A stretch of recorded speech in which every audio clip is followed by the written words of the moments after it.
O livro do profeta Amós. Amós era um pastor e um fazendeiro de figos que vivia perto da fronteira entre o Reino do Norte, Israel, e o Reino do Sul, Judá. Agora, o Reino do Norte havia conquistado sua independência cerca de 150 anos antes. Lembre-se de 1 Reis, capítulo 12. E estava sendo governado por Jeroboão II, um líder militar de sucesso. Ele ganhou muitas batalhas e novos territórios para Israel e gerou muita riqueza. Mas, aos olhos dos profetas, ele foi um dos piores reis de todos os tempos. Sua riqueza levou à apatia e permitiu a idolatria aos deuses de Canaã, o que por sua vez levou à injustiça e à negligência aos pobres. E chegou a um ponto em que Amós não aguentou mais. Ele sentiu Deus chamando-o para ir até Betel, uma cidade importante para o norte do reino, onde havia um grande templo, para anunciar a palavra de Deus ao povo. E esse livro é uma coleção dos seus sermões, poemas e visões proferidas ao longo de todos os anos.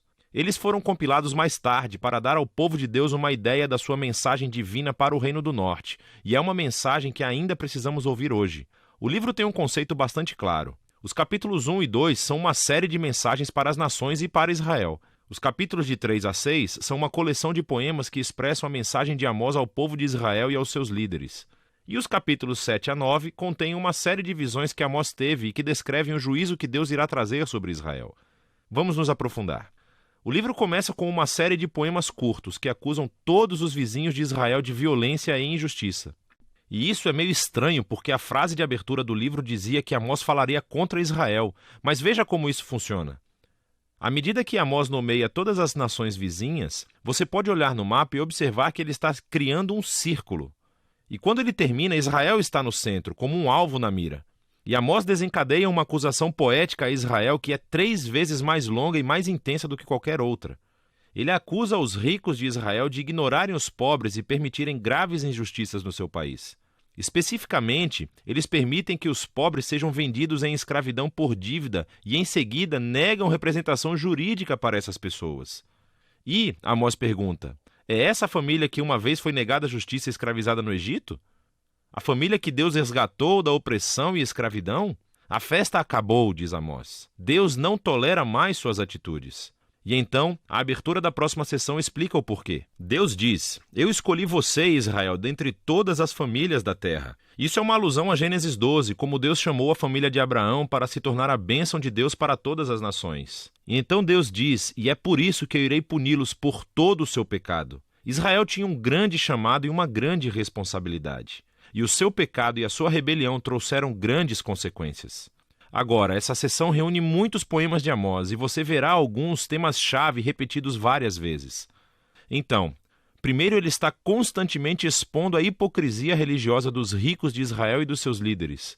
E ele descreve como eles participam fielmente nas reuniões religiosas, fazendo ofertas e sacrifícios, enquanto eles negligenciam os pobres e ignoram a injustiça. E Amós diz que isso tudo é uma farsa, que na realidade Deus odeia a adoração deles porque está completamente desconectada à maneira como eles tratam as pessoas. Deus diz que um relacionamento verdadeiro com ele transformará os relacionamentos de uma pessoa. E assim, o chamado de Amós para a adoração verdadeira é deixar a justiça fluir como uma enchente e a honestidade como um rio que nunca acaba. Agora, essas duas palavras são super importantes para Amós e, na verdade, para todos os profetas. Assim, a honestidade, ou em hebraico tzedekah, refere-se a um padrão de relações justas e equitativas entre as pessoas, não importando as suas diferenças sociais. E a justiça, ou em hebraico mishpat, referem-se às ações concretas que você toma para corrigir a injustiça e criar justiça. E assim, ambos devem permear a vida do povo da aliança de Deus como um riacho que enche o leito de um rio seco.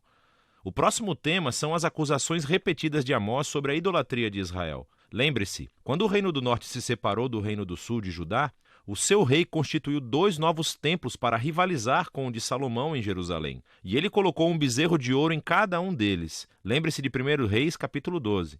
Desde então, Israel só acumulou mais ídolos, adorando os deuses do sexo, do clima e da guerra. E na visão do profeta, a adoração desses deuses sempre levou à injustiça. Porque esses deuses não exigem o mesmo grau de justiça que o Deus de Israel. Sem mencionar que esses deuses eram imorais. Não o Deus de Israel, ele é diferente. Então ele pode dizer, busque-me para que você possa viver. E logo depois disso, pode dizer a Israel, busque o bem, não o mal, para que você possa viver.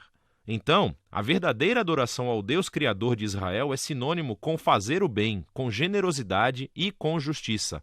E assim, o tema final desses capítulos é que, como Israel e o seu rei rejeitaram Amós e os outros profetas, Deus enviará o dia do Senhor. E isso é um ato de justiça grande e terrível contra Israel. E especificamente, Amós diz que uma nação poderosa virá e irá conquistar e dizimar as suas cidades e levará as pessoas para o exílio. E sabemos que a sua previsão se tornou realidade. Cerca de 40 anos depois, o Império Assírio apareceu e fez exatamente o que Amós havia dito. O livro termina com uma série de visões que Amós teve e são representações simbólicas do dia do Senhor vindouro. Então ele vê Israel devastado por um grande exército de gafanhotos, e depois por um fogo escaldante, e em seguida repleto de frutas podres. E na visão final, Amós vê Deus batendo violentamente nos pilares do grande templo de Israel em Betel, e todo o edifício desmoronando.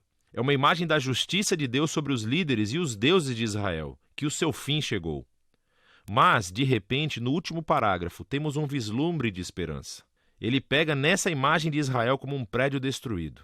E diz que Deus, a partir das ruínas, um dia, ele irá restaurar a casa de Davi. E, em outras palavras, ele trará o futuro rei messiânico da linhagem de Davi e irá reconstruir a família do povo de Deus. O que, surpreendentemente, significa que irá incluir pessoas de todas as nações. Naquele dia, toda a devastação causada pelo pecado de Israel e pelo julgamento de Deus será revertida. Agora, esse último parágrafo é muito importante. É o único sinal de esperança do outro lado do julgamento. E isso nos ajuda a ver como esse livro explora a relação entre a justiça de Deus e a sua misericórdia. Se Deus é bom, ele tem que enfrentar e julgar o mal entre Israel e as nações. Mas os seus propósitos a longo prazo são de restaurar o mundo e construir uma nova família da aliança. E assim, através das palavras de Amós, ainda hoje ouvimos o seu chamado. Devemos aprender com a hipocrisia e o desastre de Israel e abraçar uma verdadeira adoração a esse Deus que deve sempre levar à justiça e ao amor ao próximo. E é disso que se trata o livro de Amós.